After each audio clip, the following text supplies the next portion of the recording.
Good morning, everyone, and welcome to BASECAMP, the best way to start your day. My name's Pastor Joe, and I'm glad you're here with us this morning. If you're new, a special welcome to you. BASECAMP is a tool that's going to help you develop the habit of spending time with God and teaches you how to read the Bible so you can do it on your own. Hey, just a quick heads up, there will be no BASECAMPs next week. I know, collective groan, but we're going to be out of the office for a few days after winter retreat, so no new BASECAMPs, but there are a few 100 BASECAMP episodes in our archive, so you can pick one of those each day next week. Or, here's a better idea, go ahead and give reading the Bible on your own a try. I'm headed out on vacation for spring break in a few weeks, and I have the whole trip planned. I love planning trips and vacations, where we're going to stop to eat, what hotels we're staying in, what activities we're doing, and at what time. Everything is planned out. And the other day, I was sharing this with our team, and Jack was like, I would hate going on vacation with you. That sounds terrible. Well, Jack is wrong. There is only one way to vacation, and that is with a plan.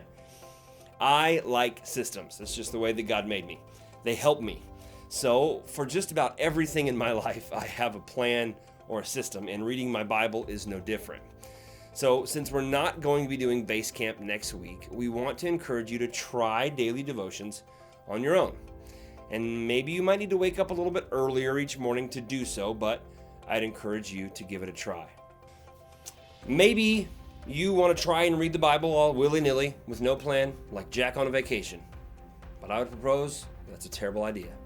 Using a system is helpful, especially if you don't know how to read the Bible and what to do with the things that you read in it. So here's my method.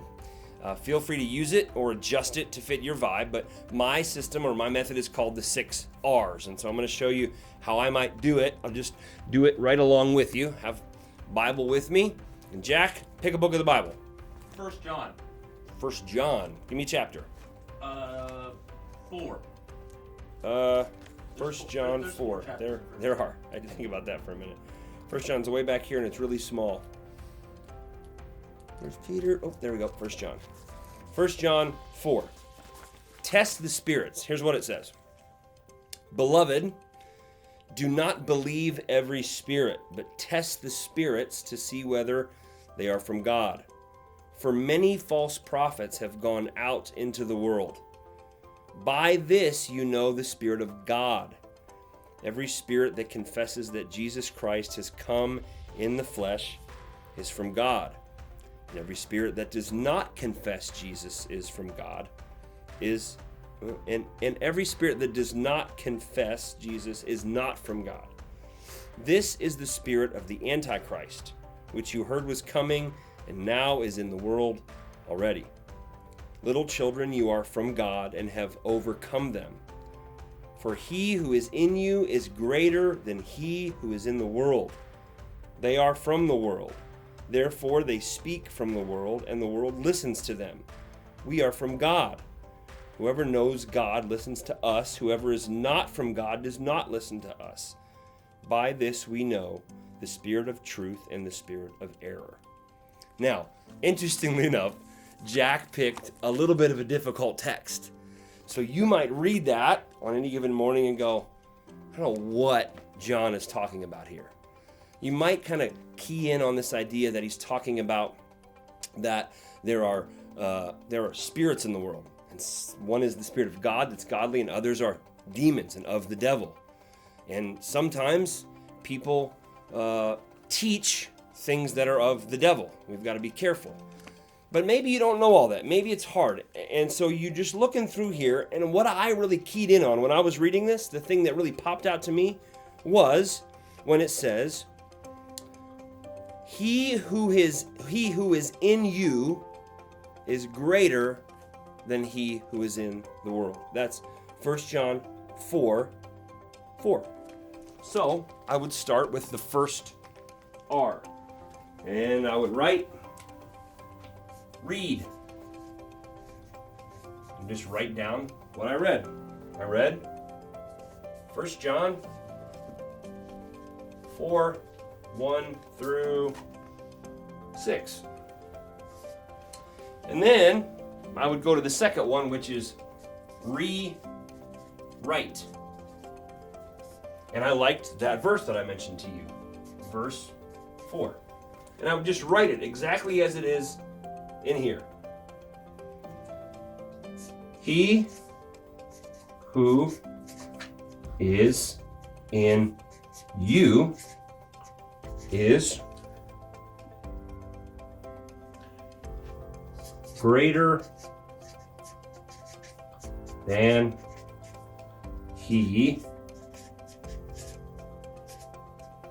who is in the world. Okay, that's exactly how John wrote it. But then I like to do restate, which is like, okay, what does that mean in like regular English? And I might actually just write this.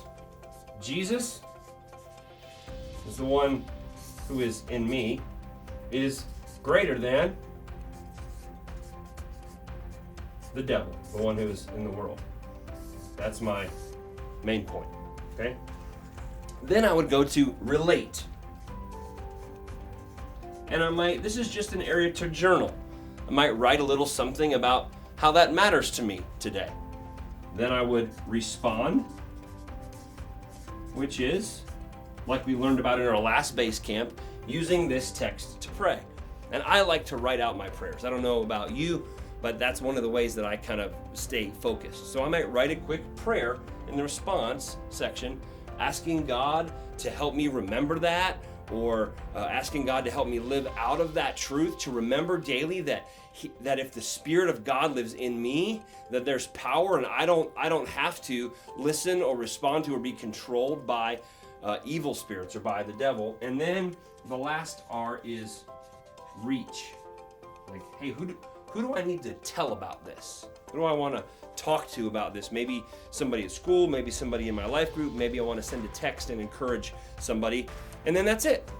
So again, rewrite exactly as it's in the Bible. Restate, like write it in your own words. Relate, like how does this relate to me? What's going on in your life that this applies to? Respond, which is respond back to God in prayer based on this text. And then reach. Who do you need to share it with today or this week?